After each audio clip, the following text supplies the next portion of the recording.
Ciao ragazzi, io sono Riccardo, bentornati nel mio canale YouTube e nel mio piccolo laboratorio. Oggi parleremo del magnete angolare per saldatura della Parkside, comprata a Lidl giorno 11 febbraio del 2021 a 4,99 €. Faremo tutte le varie prove e vedremo come si utilizza e qual è la comodità di utilizzarlo appunto durante la saldatura. Pronti? Iniziamo! Si tratta quindi di un magnete angolare per saldatura, si dimostra un pratico aiuto sia per saldare che per montare e ha delle dimensioni approssimative di 190 x 122 x 24 mm. Ci permette di lavorare con delle angolazioni di 45, 90 e 135 gradi e ha una capacità magnetica di 8 kg. Sulla parte posteriore specifica che va bene per lavorare su pezzi che siano con superficie piatta e in materiale ferroso. C'è un richiamo in basso che avvisa di fare attenzione per quanto riguarda i pacemaker, carte di credito, eccetera, perché comunque è un forte magnete.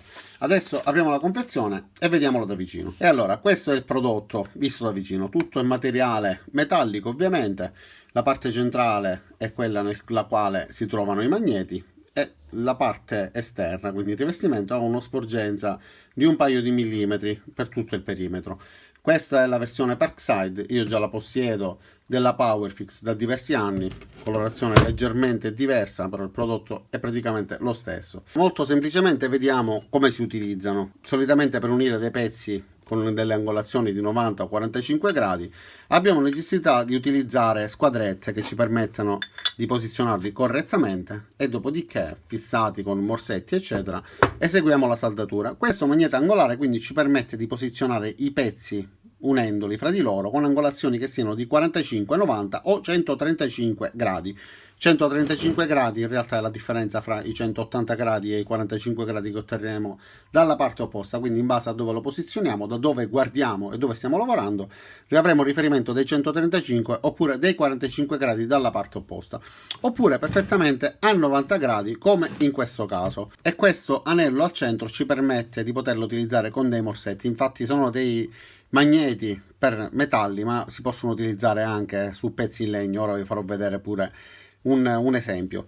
Allora, sono davvero molto comodi, io li utilizzo spesso per le saldature, me le avete visto utilizzare in tantissimi video, e la cosa che mi piace di questi magneti è il fatto che oltre a essere utilizzati con queste angolazioni che vediamo in questo momento, che sono quelle standard, abbiamo la possibilità di utilizzarlo anche con altri tipi di angolazioni. Infatti questa tipologia di unione, siccome il magnete è davvero molto forte perché sono ben 8 kg, quando uniamo dei pezzi fra di loro e diamo solamente un punto di saldatura solo per fermare i pezzi e poi ovviamente rimuoviamo il magnete per continuare il cordone, capita che a volte questa forza magnetica o stacchi letteralmente il pezzo se i punti sono dati in modo leggero, oppure lo sposti cambiando l'inclinazione. Quindi è possibile utilizzare altre parti di questo magnete per ottenere lo stesso tipo di angolazione. Ad esempio, per i 90 gradi possiamo utilizzare perfettamente quest'altra parte in questo modo, otterremo la stessa angolazione perché da questa parte e da questa parte abbiamo i 90 gradi, però riusciamo a staccarlo senza alcun problema,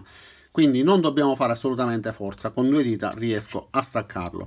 Invece per staccarlo da questa parte richiede davvero moltissima forza. La stessa cosa ovviamente per il posizionamento a 45 gradi, possiamo farlo in questo modo sfruttando quindi questa parte, oppure possiamo sfruttare la parte meno potente e unirli a 45 gradi in questo modo, così riusciremo poi a rimuovere il magnete con molta più facilità perché avremo solamente questa parte e queste due parti, quindi senza alcuna fatica si stacca con molta facilità. Infatti esistono dei magneti che hanno un tasto che attiva e disattiva la forza magnetica proprio per evitare che accada questo.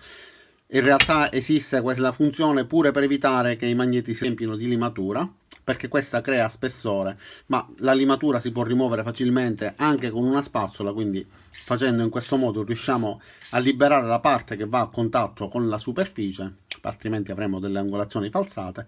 Però il metodo migliore è quello di utilizzare un compressore. In questo modo, se puliamo questa parte e questa parte, comunque avremo le due superfici pulite, l'angolazione non verrebbe alterata. Però quando capita che ci sono pezzi di filo della saldatura a filo continuo oppure i pallini che si vanno formando durante la saldatura, in realtà quelli, se vanno a fare spessore, fanno parecchio danno perché l'angolazione viene alterata di tantissimo. Come in questo caso c'è questa parte che crea molto spessore. Purtroppo l'angolazione anziché 90 potrebbe venire 92-93 gradi. Questo pezzo di qua ha un taglio eseguito a mano libera con un flex, non è perfettamente squadrato, ma comunque riuscirei a saldarlo a 90 gradi semplicemente posizionandolo con il magnete, e anche se non dovesse toccare perfettamente, quindi se dovesse rimanere aria, riuscirei comunque ad eseguire una saldatura perché il magnete lo mantiene esattamente a 90 gradi.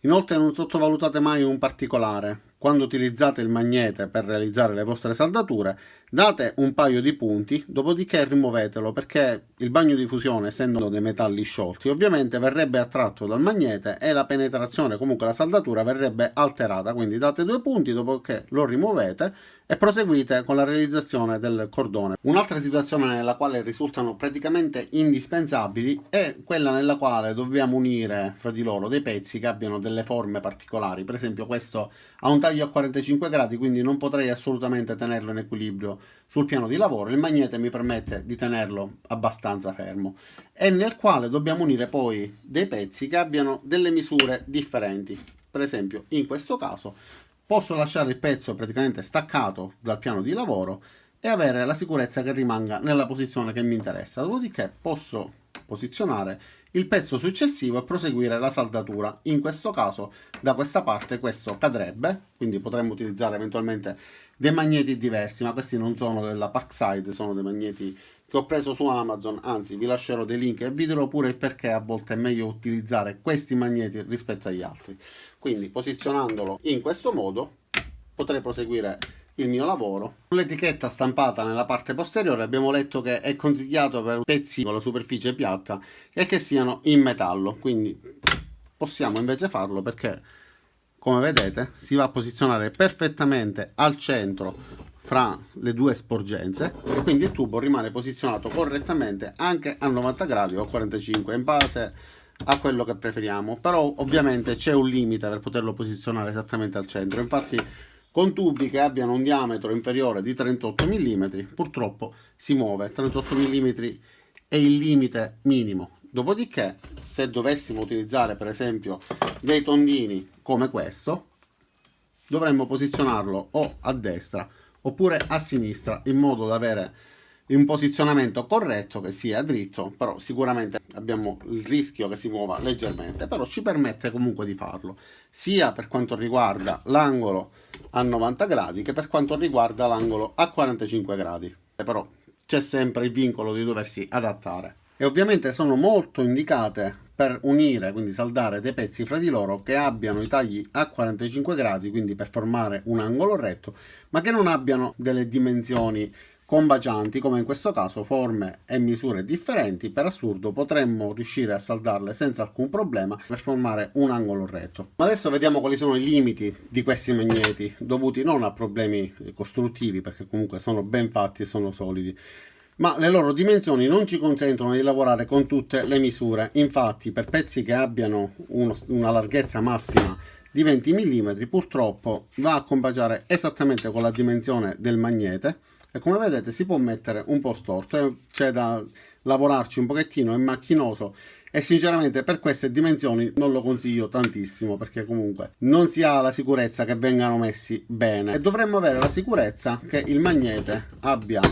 segua perfettamente il bordo. Come vedete in questa parte, su quest'altro magnete c'è differenza, qua è più largo e qua è più stretto, quindi i pezzi verrebbero posizionati male, quindi conviene comprarne anche di molto più piccoli. Io ho questi della Silverline, vi lascerò anche il link nella descrizione per poterli comprare. Ne esistono di tantissime marche, anche più piccoli e con forme completamente diverse, però questi sono quelli che ci danno più possibilità di ottenere delle angolazioni standard senza disperarci a cercare l'angolazione corretta, perché alcuni ne hanno davvero tante. Allora, questo magnete così piccolo, ad esempio, che però la Parkside non produce, ci permette di utilizzarlo anche con pezzi piccoli e quindi di ottenere delle saldature perfette senza alcun problema. Quindi 90 gradi esatti, tra l'altro hanno una forza magnetica ridotta ma sufficiente a tenere i pezzi, vedete, si staccano con molta facilità senza alcun problema, cosa che con l'altro magnete invece non riusciamo a fare. Con i magneti più piccoli di qualunque marca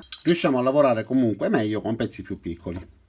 Ma adesso vediamo un modo alternativo di utilizzare questi magneti. I magneti si utilizzano con il metallo, ma possiamo utilizzarlo anche con materiali differenti, quindi ad esempio con il legno, sfruttando il foro al centro e utilizzando un paio di morsetti possiamo ottenere le stesse angolazioni che abbiamo ottenuto con il metallo per quanto riguarda strutture che siano in legno, plastica, come se fossero delle squadre angolari specifiche per il legno. E allora ragazzi, quindi cosa dire di questi magneti da saldatura? Non solo per saldatura. Secondo me all'interno di un'officina, di un laboratorio, anche questi economici tornano davvero utilissimi. Ovviamente poi ci sono dei prodotti che sono molto più costosi perché hanno altre caratteristiche, hanno molto più potere magnetico, quindi servono per montare strutture molto molto pesanti. In questo caso per lavori hobbistici o per chi deve lavorare comunque con scatolati relativamente piccoli, metalli leggeri, sicuramente va benissimo, ma stiamo parlando di 8 kg, vi posso garantire che hanno un'ottima tenuta. Vanno bene anche per il legno, vanno bene anche per posizionare qualunque altro materiale sfruttando questo anello come abbiamo visto nel video, bene anche per i tubi, secondo me sono assolutamente da avere. Vi lascerò anche dei link per dei magneti che hanno la possibilità di attivare e disattivare la loro forza magnetica, quindi attivarla solo nel momento in cui ci serve, sia per evitare di accumulare tutta questa limatura come abbiamo visto poco fa, che anche per evitare di staccare eventualmente il pezzo saldato, oppure comunque si sposta, è fastidioso, è necessario tirare con forza, in quel modo si disattiva e si tolgono subito, ma questi comunque, soprattutto per il prezzo a cui li ho pagati, quindi 4,99 €, sicuramente sono ottimi. Invece quelli piccoli che vi ho fatto vedere nella Silverline costano un paio di euro e tornano molto più utili se si tratta di pezzi piccoli. Detto questo, non mi resta che ringraziarvi di aver visto il video fino in fondo. Vi invito ad iscrivervi al mio canale e mettere mi piace al video qua giù. Cliccate anche sulla campanella per attivare le notifiche e ci vediamo ai miei prossimi video. Ciao da Riccardo e a presto!